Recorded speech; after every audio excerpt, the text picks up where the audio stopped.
தொழில்துறைக்கான சாதனையாளர் விருதையும் நற்சான்றையும் வழங்க மலேசியாவின் கவுன்சிலர் ஜெனரல் திரு சரவணன் அவர்களை அன்போடு மேடை அழைக்கிறோம். புதிய தலைமுறை தொலைக்காட்சியின் ஆலோசகர் திருமிகு மணிமங்கை அவர்களையும் அன்போடு மேடை அழைக்கிறோம்.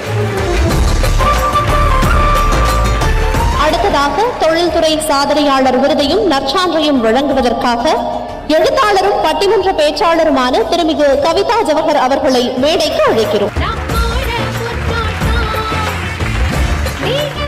தொழில்துறை சாதனையாளர் விருதையும் நற்சான்றையும் ஏற்க ஆச்சி மசாலாவின் தலைவர் திரு பத்மசிங் ஐசக் அவர்களை அன்போடு மேடை அழைக்கிறோம்.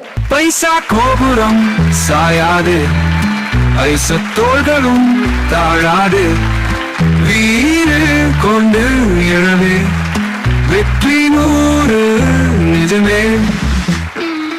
ஐசக் ஐயா அவர்களுடைய மனைவியையும் அன்போடு மேடை அழைக்கிறோம்.